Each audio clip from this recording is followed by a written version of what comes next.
when almost every single song has sex as its basis. When rap stars get famous after making lyrics that are shameless. When a woman is expected to sleep with a man who doesn't even know what her name is. And when artists are paid to degrade the very women that have made them. To the point they are nothing more than pieces of plastic that we can dispose of once they are no longer attractive. It's sickening and sadistic that this world's become so misogynistic.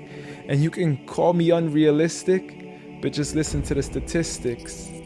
7 in 10 men view porn, while over 75 million are addicted. 68 million requests a day for pornographic pictures, making 1 in 4 searches sexually related. It's like nobody even knew she existed until she got naked, degraded and abused over and over again just to gain millions of views. It's a shame we've subdued to a definition of beauty which is so misconstrued, as we judge each other's looks off of Facebook likes, Instagram pictures to filter off what we really look like. See, we are so obsessed with our outside, we have slowly lost sight of who we really are in real life. I mean, it's sad to see so many teens lose their self-esteem. Looking at these magazines thinking they have to look like what they see. Please, you are worth much more than a 2D image on a screen. You are a living, breathing human being. If only you knew what you really mean. Just look into your history books and begin to read of all the girls in the world who were capable to achieve, and you will surely see with certainty females like Fatima al-Fihri, who opened the first ever university, Rufayda al-Islamiyya, the first nurse to perform surgery, and Aisha bint Abi Bakr, the greatest female scholar in eternity. It's a shame you probably haven't even heard of these great female prodigies. Honestly, we don't need to give up our modesty in order to be successful. For you are worth much more than a commodity that is sexual. You have so much more potential if only you knew your worth. You could be like the greatest of all women to have walked this earth, like Mary, the mother of Jesus, chosen by Allah to be an example for the believers, a woman who stood strong even when she was abused, falsely accused and ridiculed for things she'd never ever do, so it didn't really matter when there was nobody else beside her, for she knew that God was Ar-Razzaq and her ultimate provider, and she had a trust in Him alone. Just like Asiya, the wife of Fir'aun, a woman who was brave and courageous, stood up for what was right and didn't let anybody change this, a woman who was fearless and laughed in the face of death, for she gave up the riches of this life for a palace in the next.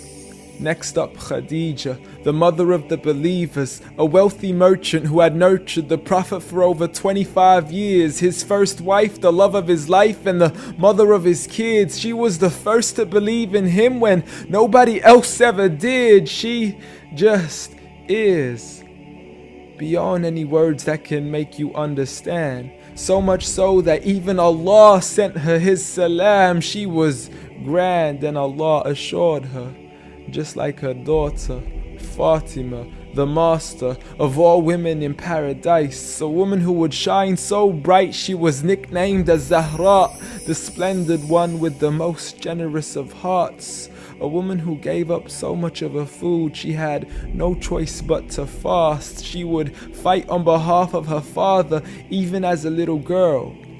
And such are the examples of the greatest woman in the entire world. And it had nothing to do with how they looked, but for who they truly were.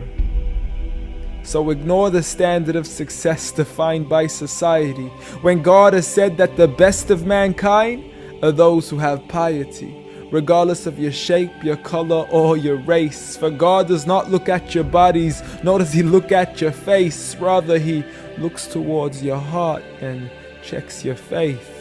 So at the end of the day, it doesn't matter what the people say or who they think you are, when you could be like the greatest of all women in the eyes of Allah. The greatest woman.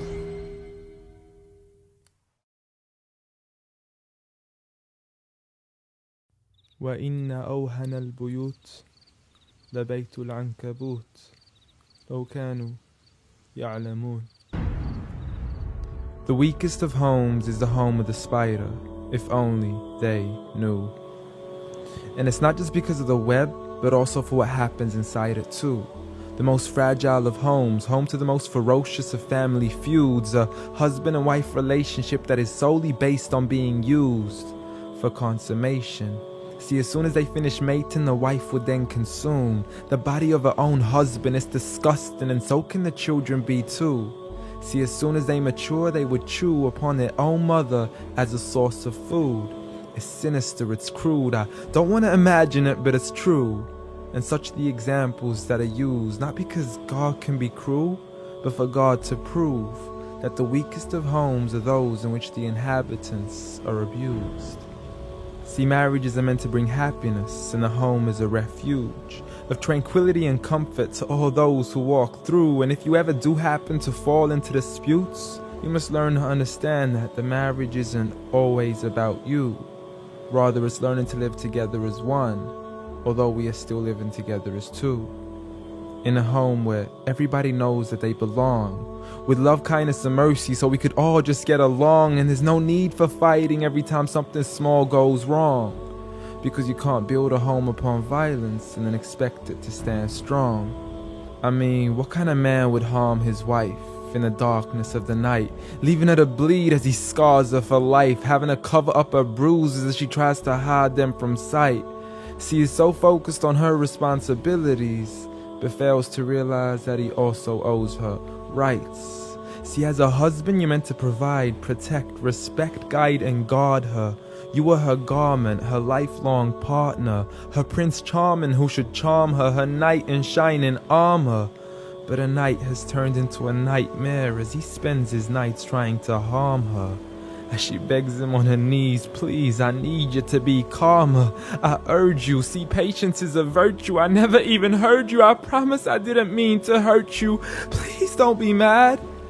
And please don't let the kids see, cause it's not right for a dad. It's sickening, it's sad that such scenes are happening in reality within the homes of so many broken families. It's a calamity that we forgot what the meaning of marriage is. Did you forget that the best of you in character is he who is best to his wife?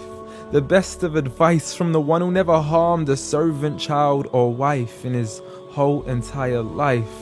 Muhammad sallallahu alayhi wasallam. He was the best of examples in how to treat a woman right.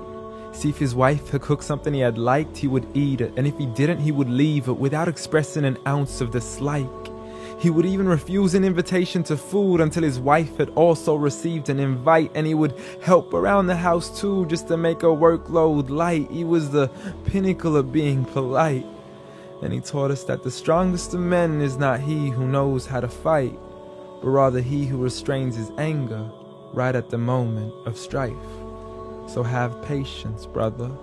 I mean, you wouldn't allow it for your own mother, daughter, or sister.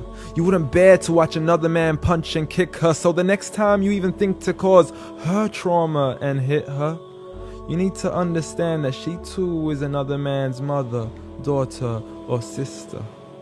So dear sister, no human being deserves to live a life of violence alone. So if he doesn't treat you with kindness, don't live in silence trying to fight this on your own. Rather seek help from God first, and don't be afraid to then pick up the phone and let your people know that you are no longer willing to live in the weakest of homes. Violence against women? Islam says no.